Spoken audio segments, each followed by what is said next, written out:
what I wanted to ask you is, essentially, I just want to hear about one of your most significant experiences that you've had with God, along your journey. Mm-hmm. That you feel comfortable to share with us. Let me think. I would say, as far as faith is concerned, there's two in particular. I'm going to go with the second one because the first one I shared a bit about it on the Purpose platform earlier today, which Mm-hmm. was about leaving home at a young age and kind of having faith and resting in God for Him to provide me with a hostel, which there's more info on that on the page. So I'll go with my second one, which was I actually took a leap of faith and left my job in Next. So not the one we just spoke about. I'm a bit of a leaper faither. I'm a faith leaper. But I worked for Next for 3 years, Next, the retailer. Yeah. And I started actually as a Christmas temp. So I was in college. I was 17 years old and I made the decision that I want to leave college and just make money. I was living independently. So I've always been a bit of a hustler at heart. So I left college in my second year and I started looking for a job and I got a Christmas temp job in Next. And they actually kept me on. Out of all the Christmas temps that they had hired, they saw something in me and they wanted to keep me on permanently. So I stayed on permanently. Within the span of 3 years, I transferred to 2 other branches and eventually became a manager. So as a manager, wow. yeah. And glory to God for that. And even still, like, it's God's always been looking out. Even before I really pinpointed Him as like, thank you, God, for providing this for me. I've always been someone of faith, but I didn't used to practice conscious faith. So I always knew there's God. I know God's provided for me, but I didn't specifically thank Him individually for everything He would do or see His hand in everything that I was doing. But when I was working in Next in Angel, I was a floor manager and they were closing the store down. And there was a tug on my heart at that time that I just felt like, I don't want to work in retail anymore. Like, I feel like there's more to life. There's more that I want to do. They wanted to transfer me to another branch because that branch was closing down. So I rejected all of their transfers and took a leap of faith. I left and wanted to pursue a job in property. Now, I had no property experience at all. No qualifications, no work experience, nothing. But I just believed in myself and I said that my personality would go well with working in property. I just knew it.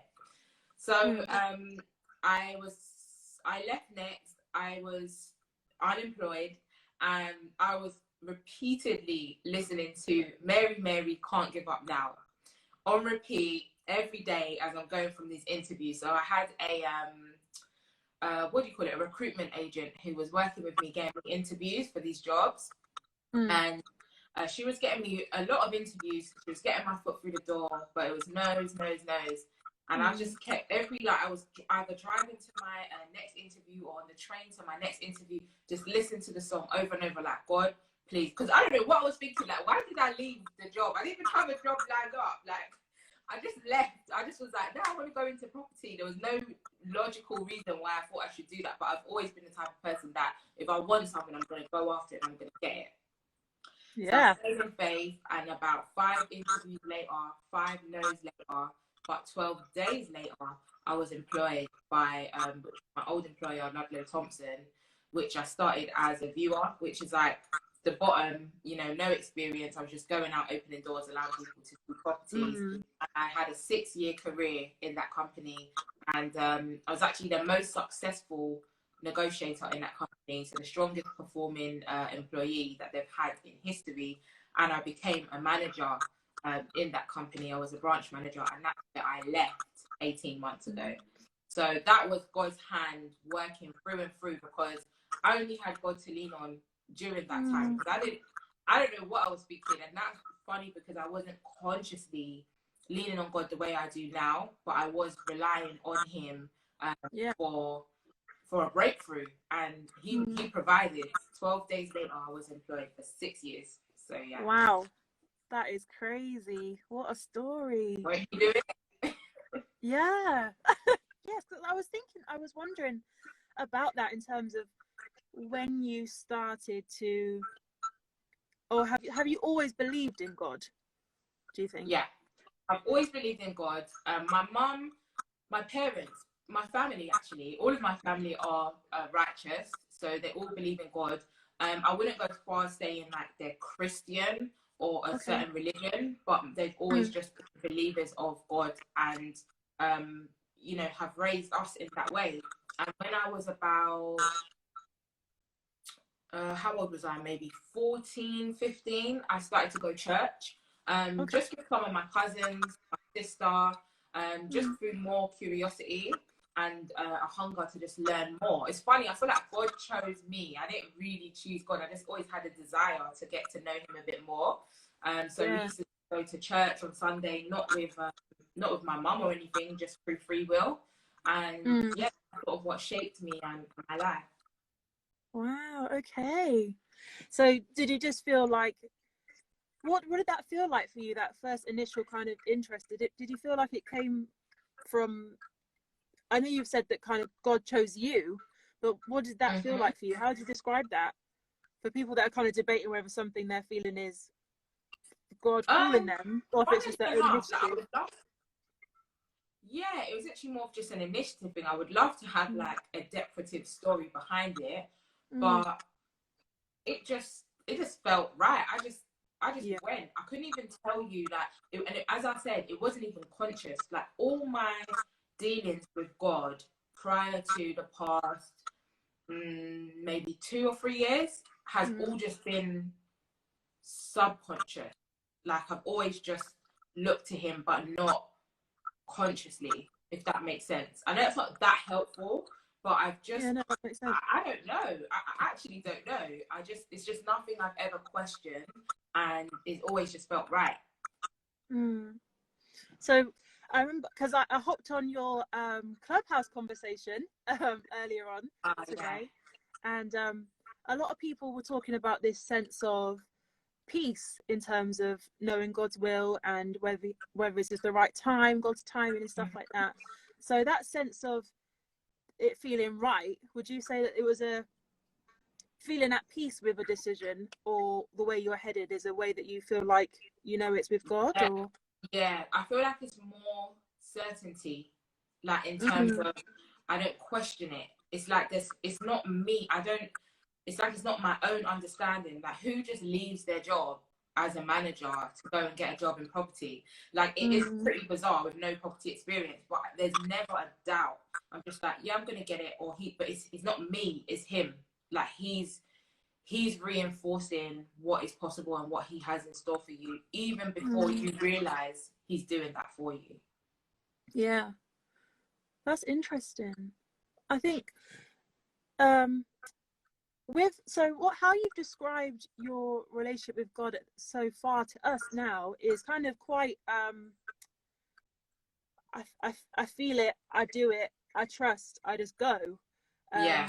Do you ever kind of talk to God before you do make a move, or do you kind of just go with it and know that he's kind of supporting you 100%? Yeah, I have, so more so recently. So now I've been consciously trusting him. I tend to speak to him more. But before I didn't really consult him, funnily enough. I guess he was good to me. he realized that I knew no better. And he was just being graceful. So amen to that. But now I do consult him and try and figure out, like, okay, God, what do you want me to do? Or is this the right thing? Or just give me a sign or a message. Or because it's funny, you were in the Clubhouse discussion earlier, and it was how do you know that God is speaking to you? And I would just love to just dial up God on the phone and just hear firsthand, what have you got to say? Because trying to find these messages and hear from him is work, and that's what I find most difficult. But he makes himself present, and he makes it known for sure. So, as you know, this is part of our online pilgrimage, and a pilgrimage is essentially kind of seeking a higher power, searching for God, trying to connect with him more. So you said that when you kind of wanted to start getting more intentional about finding God and kind of reconnecting with him, you started going to church. And then you said that you're being more kind of intentional now, and more conscious. What are some of the things that you've done so far in terms of your search and trying to get more connected with God? What kind of things have you been doing? My main tool that has helped me is I have a daily devotions book called Jesus Calling. Okay. And that book has really, really helped me to, one, start working my way through the Bible, because that's one of my weaknesses. I'm not great at reading the Bible. And first, I used to just write it off a bit, like I just don't understand it. I can't read it. But someone had told me to read like the New King James Version because it's more understandable. When I refer to that version, it is actually a lot more understandable. And at the bottom of each daily devotion, there's scriptures to refer to in the Bible as to like where the information came from. So every single day, I read my daily devotion and I go and read those scriptures as well to just try and familiarize myself with the word. I watch sermons. I love Sarah Jake Roberts. She, for some reason, I just feel like she's always talking to me, like she's got that word. I'm like, okay, she's appointed to be giving me a message. Gospel music is one of my that pinnacle points, that even before I was consciously seeking God, just something about just putting on that gospel music and just listening to it, especially when you're in a certain area or space in your life, makes all the difference. Because it's funny, I find that when I listen to gospel a lot, when situations happen, like unfortunate situations or things that you're doubting, I find that sometimes the lyrics to the song starts playing in your head, but it feels like a reminder from God, that, if you know what I mean, that he reminds you of certain things through the lyrics of the songs. So you don't even realize that you're actually filling your cup when you're listening to gospel and doing those things. Because when, like, for example, sometimes when you feel a bit fearful or weary, and then in your mind you just hear the song like, the Lord is my light and salvation, who shall, and it just starts playing in your mind, and you're like, okay, God's telling me to just calm down, it's all right. I love that. I think it's really good to just kind of allow God to be creative in our lives and how he actually interacts with us. Because I think sometimes, unfortunately, sometimes we can, if we are quite religious and not necessarily just kind of spiritual, it can sometimes kind of put us in a box in terms of how we think God works. But, you know, there's so much to him that we're never going to comprehend. No, absolutely. But I love it when we get a chance to talk about the more unconventional ways that God communicates with us. And I think that is something really good to, for those of us that are watching that are taking part in this online pilgrimage with us. I think it's a really good way to, this is a good time to try something new, or be open to God talking to you in different ways than what you've expected before, whether it is through music or through a kind of a resource like a devotional, or even the Bible. If you're not really keen on it, give it another go. You know, there's lots of different ways that God can talk to you. And I wanted to ask you if you're up for sharing a little bit about your experience. You shared on Clubhouse earlier about prophecy and talking with a prophet and just kind of hearing from God in that way, if you're up for sharing that with us. Definitely. And even just to add to what you just said, funnily enough, the other morning, I was speaking to God and I was like, oh, good morning, God, how are you? And then I was just like, it's a bit dumb, because not dumb, but I was thinking, oh, he's not going to be like, oh, I'm good. Do you know what I mean? But he was like, don't doubt me, because I was sitting on my sofa and I've got like quite a large window in my living room, and it was a great day. And I was like, how are you? And it's like, as soon as I had the thought, like, well, how's he going to respond to that? Literally, the sun just gleamed through, right? Like, and it was, I just knew that was him. Like, don't sleep on me.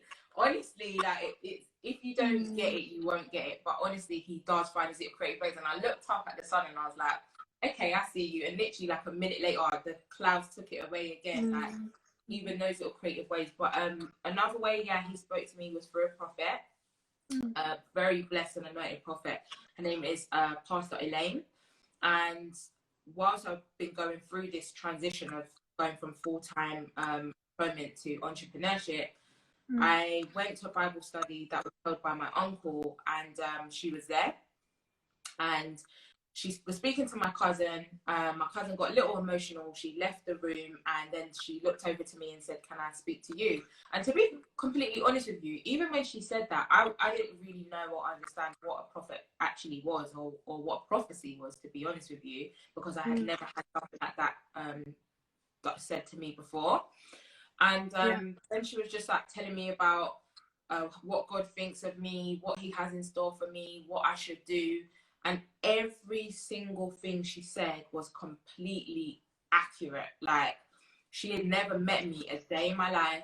I didn't even barely speak throughout that Bible study. So I knew that was definitely God talking to me through her, because it was too accurate. Like, and my auntie told me to record it before she started speaking. She was like, "You're going to want to record this. Like, she's amazing."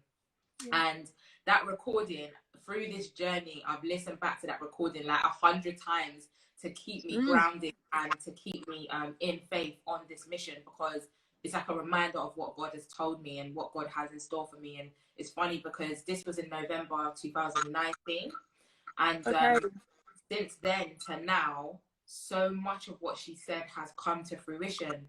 But naturally, it's like, you literally just can't make it up. Like, it's amazing. It's very reassuring to see that God already said this was going to happen, or this is how it's going to happen, and it's happening. So why would you not trust him for the greater promise, or to continue walking in what he has lined up for you? So yeah. Wow. Yeah, no, I've never had that kind of experience before. So hearing it live was really quite exciting, and to hear that people are having those experiences is really cool. And again, it just stresses that God communicates to all of us in unique ways, because he knows how we're best going to receive it, whether it is the sun coming out. If you're someone that likes nature and appreciates it and is observant like that, then maybe he'll use that. If you are someone that loves or can't function without music on in the background, maybe he's going to communicate with you that way. And just putting people into your life. Is there anyone else in your life that you felt that has kind of come in to speak to you like that? Not necessarily like a prophet, but just God speaking through people. Even just to even touch on what you just said about God communicating with you in ways that he knows you'll receive, I just want to co-sign that, because I feel like God, that was at the start of me. My internship finished in September, and I met that prophet in November, and that was literally at the start and the thick of me pursuing purpose. And I feel like he knew I needed to hear something solid from him at that time to keep me on this journey. Because to be honest with you, had I not have had that message from her, I may well have just headed straight back to property to go and chase the bag and forget about all this stuff.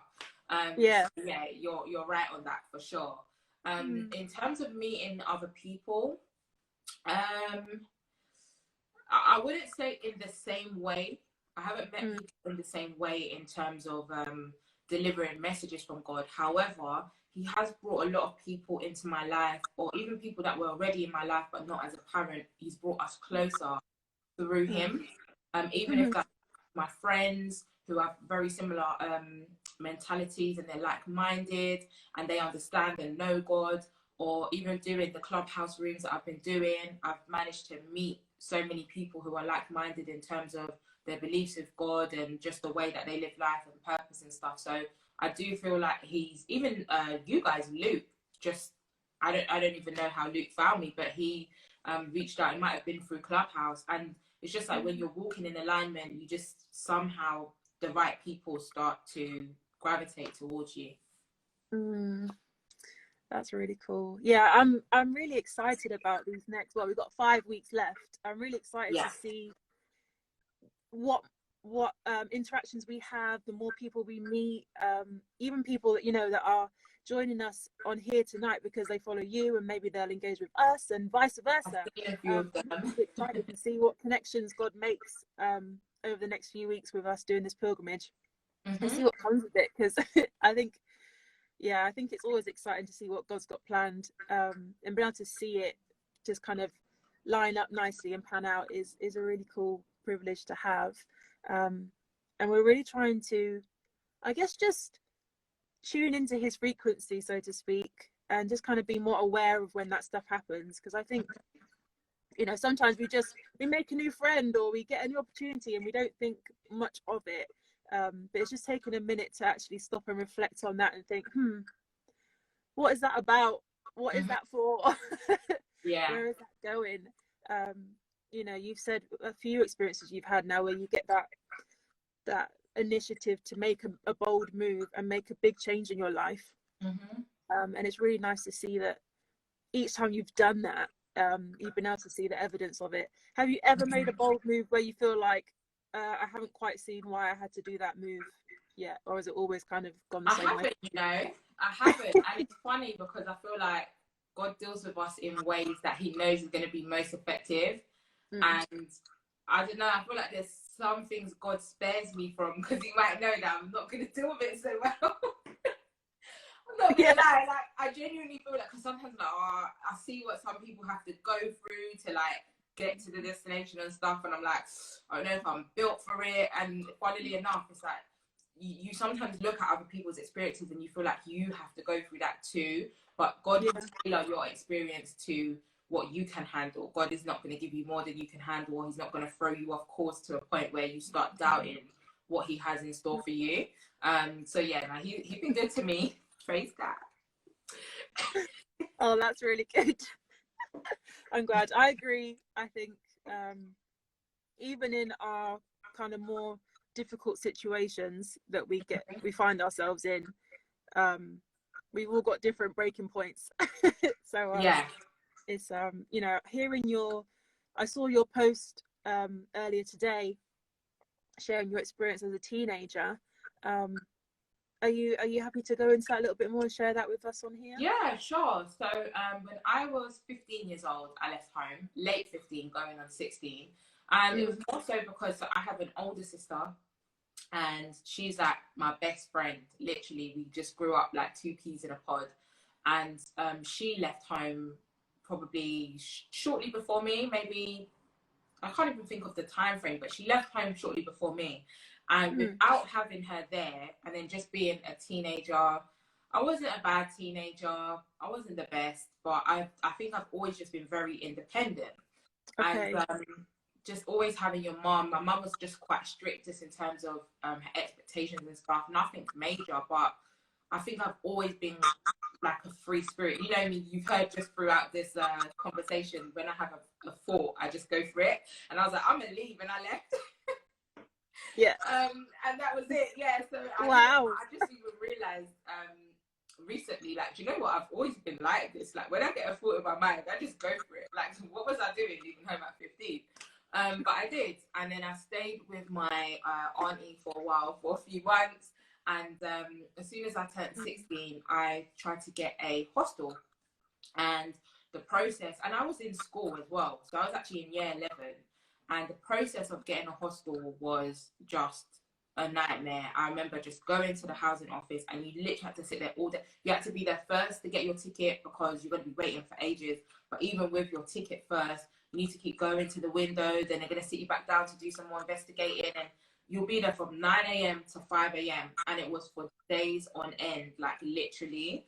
And it was, as a 16-year-old, it's actually a lot, just thinking about it, it's actually a lot to take on as a 16-year-old, to be honest with you. But at the time, I didn't even really look at it like that.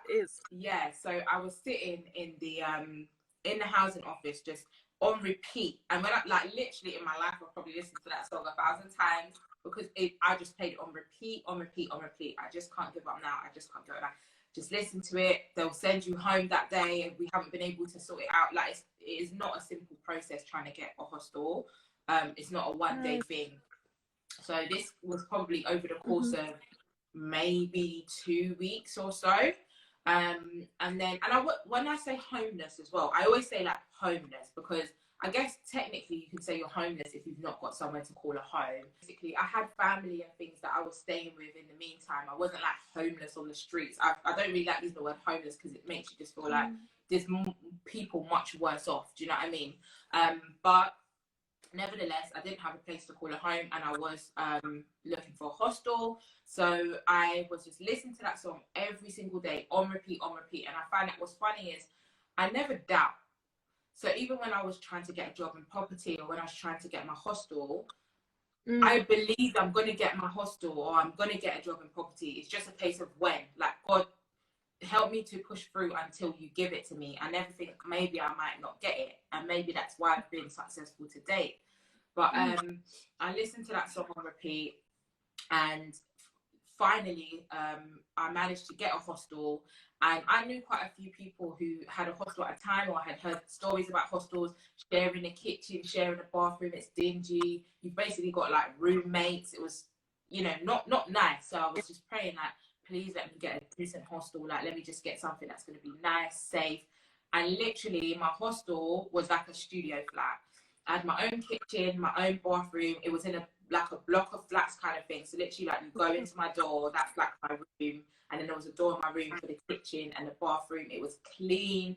The furniture in there was new. And it was so worth the wait. Like, God just was good to me. I, to this day, don't know anyone who's had a hostel as good as what I had, and I was content there. And then I started bidding. I got a flat, and I now actually own that flat today. So your trials in life and your path, trials in life and your path will always lead you to a greater good. Because if I never left home at 15 and got that hostel at 16, I might not be a homeowner today. So don't sleep on your battles and your trials, because there's always glory at the end of the tunnel.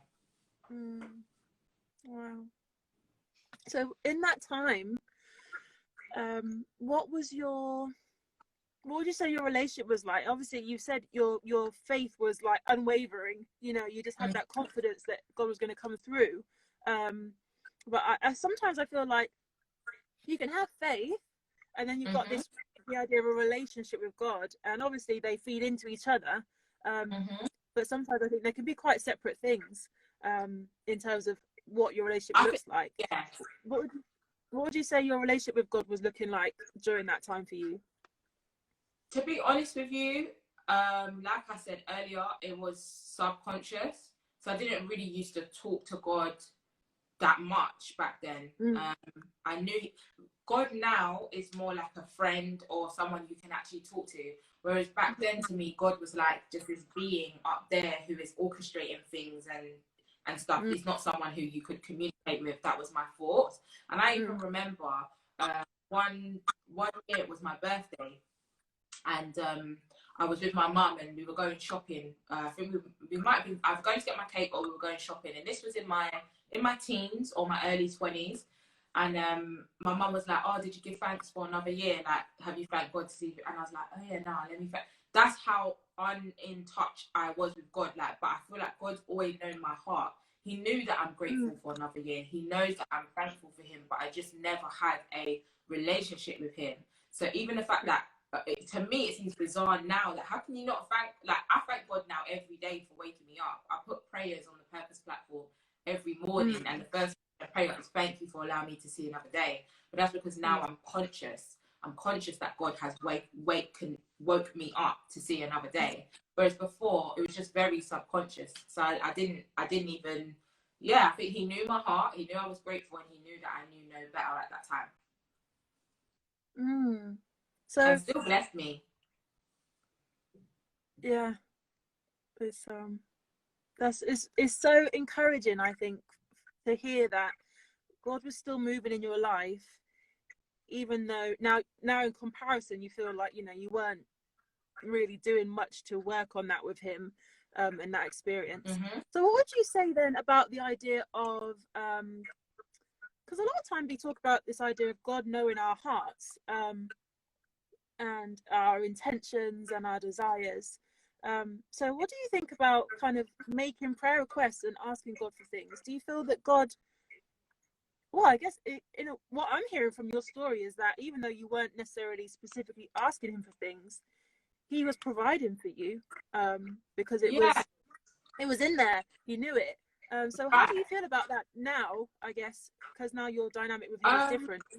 Do you kind of still go about it that way, or do you kind of speak more intentionally? No, I do.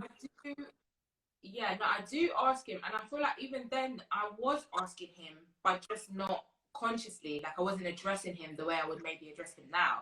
So I wanted a job in Okay. property, and I feel like even just me listening to that Mary and that gospel and trusting him to provide that for me, even though I maybe couldn't articulate and speak to him and communicate with him directly the way I'm able to now, that was my way of communicating with him, and he knew that. Okay. And that's why I always encourage people that God will always meet you where you're at. And it can be quite intimidating when you look at people in religions, or they're praying and it looks all decorative and they're using all these big words, and it can feel quite intimidating. But you don't need any of that, because God already knows who you are, and he knows your heart. Even if you're not able to articulate a prayer, or you're not able to ask him in the same decorative way for things that maybe more mature Christians or religious people are able to do so, you don't even need to. Like when I look back at the way how God's protected me, provided for me, I'm like, what did I do to deserve that? And that's why I can't deny him, because far beyond what I deserve, he's provided. So yeah.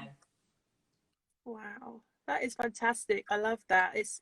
It's really refreshing and really encouraging to kind of hear that experience, and hear that kind of testimony, that is just so, I guess it makes me think about when God says, like, we have to have faith like children, and it's just that idea of God, like you said, God kind of works with us wherever we're at, and that level of trust, and vulnerability, to just come to him and be like, okay, well, I don't know what I'm doing, or I've never tried this before, or I don't know if I'm going to stick to this. God is up for that. He's up for any kind of relationship. It doesn't matter if it's like, I'm going to be ride or die, and I'm going to do this till the day I die. Like it could just be like, well, I'm going to try it today and I might not tomorrow. He'll take that. And I think that's really reassuring and encouraging. I know we've said we're doing this pilgrimage for 6 weeks, and you know, that's quite a long time to be like focusing on your faith journey, but I just want to encourage anyone that's listening that is trying to do it and is feeling a bit intimidated by a 6 weeks focus on your faith, that even if you just do it for a day, or that you just watch one piece of content we put out, or you do the Pilgrims Challenge for 1 week, I like to think that God is happy about that and is willing to work with that, and let you grow along the way. And Nicola's story has just been evidence of that God is patient enough to take you through a journey and through a process. I read a quote once that said something like, God loves you the way you are, and he is excited to see what you're going to become as well. So it's, you know, it's not like he's just pushing you to get to the next spot. He's very much in love with you and happy with where you are right now, but he also wants more and better for you down the line, and he's happy to take that journey with you one step at a time to get there.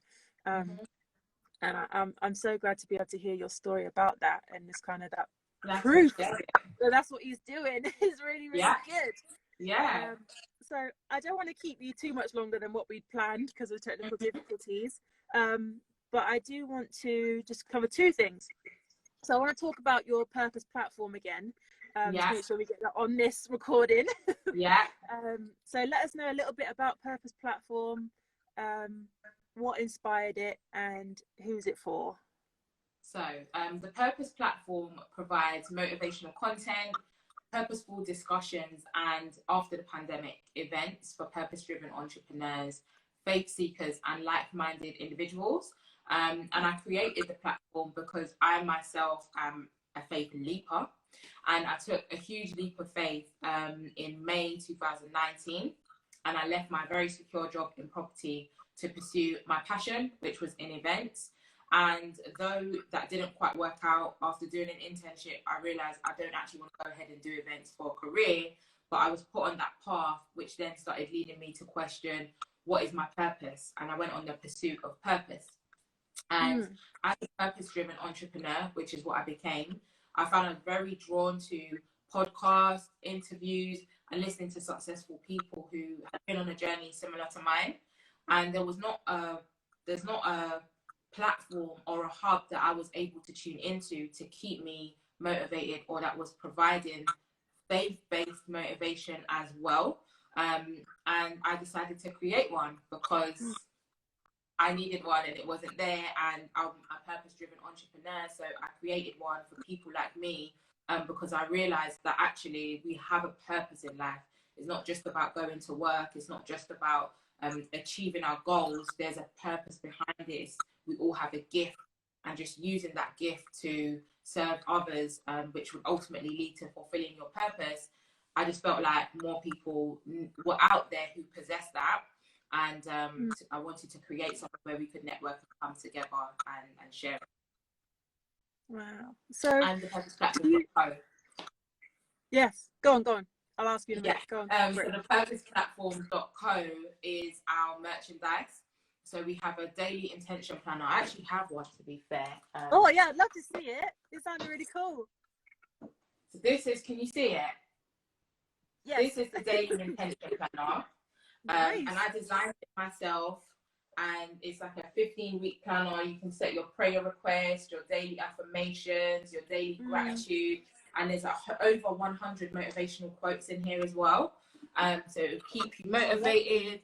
And I just found that during the first lockdown, I had to be really intentional about how I was spending my time and using my days. The purpose platform was birthed during the first lockdown, May 2020. That's when I created it. And if I wasn't being intentional, I would probably have not come to that destination.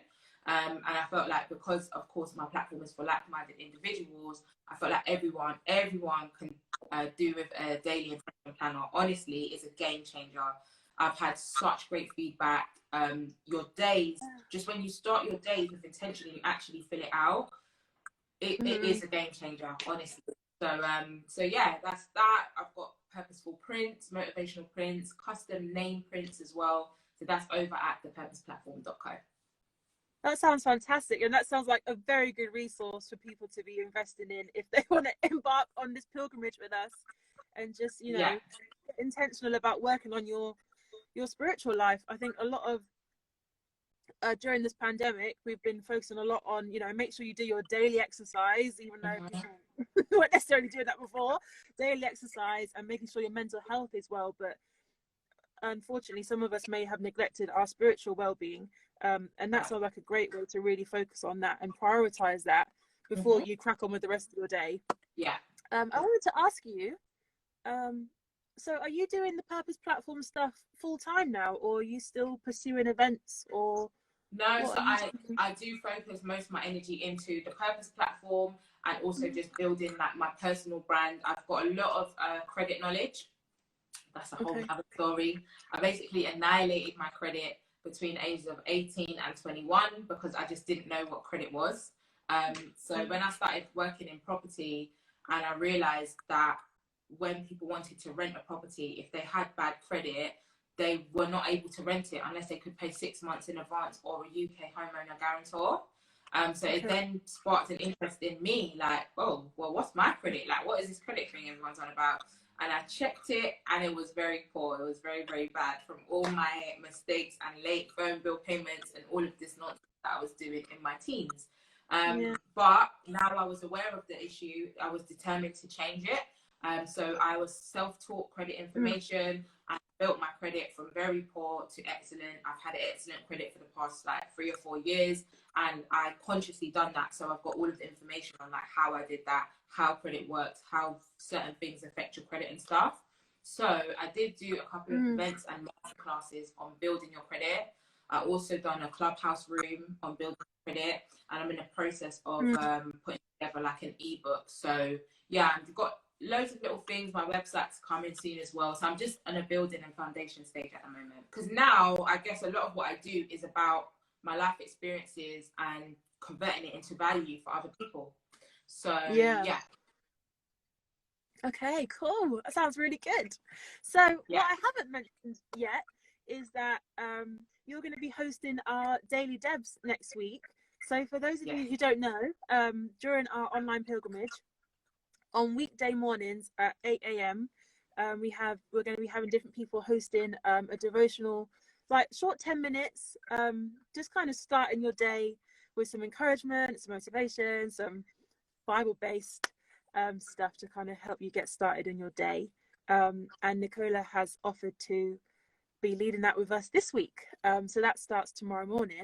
If you know already, give us a little preview or title of what you're going to be talking about with us this week on the Daily Devs with us at Templeway Church. I'm actually like, I need to sit down and finalising that because I'm taking this very seriously. But do I have to tell you? Or you don't have to. I just wondered if you okay. you could give us a theme for anyone that might be curious whether to listen or not. No, I want to. So each day I do want to focus on like a slightly different subject. Cool. So I do want to touch on kind of what it means for God to use you and what that entails. Trusting in God's timing, which is something that I done on my Clubhouse room earlier. Pursuing purpose, because that's what I'm doing. And the topics will be like very much centered around my personal experiences. So hopefully the texture to the listeners will be it will be very impactful for them. So yeah. That sounds awesome. I'm definitely going to be watching them. Yay. Looking forward to it. Okay. Do you just want to share the names of your Clubhouse sessions that you have in case people want to join those next time? Yeah, sure. So I'm on Clubhouse. My Clubhouse name is Nicola KBD, just like in the advertisements on this live.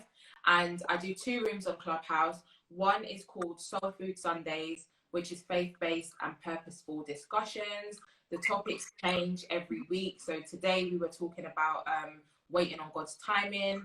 Last week we were talking about what did we do last week? My mind has gone blank, but the week before that we were doing the spiritual fruits, 9 spiritual fruits. And on Tuesdays I have a room called Topic Tuesdays. A couple of my friends host it with me, and that is two types of subjects. One is like educational, so I've done credit. This week we done Tuesday gone, we done financial literacy, life insurance and income protection. I had a couple of the girls come on who specialize in that, they're FCA regulated, and it was a great session.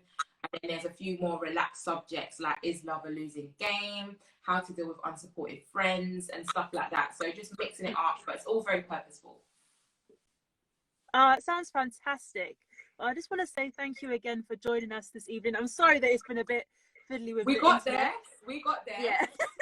But I've really enjoyed getting to know you a bit better, Nicola, and hearing your story has been really inspiring.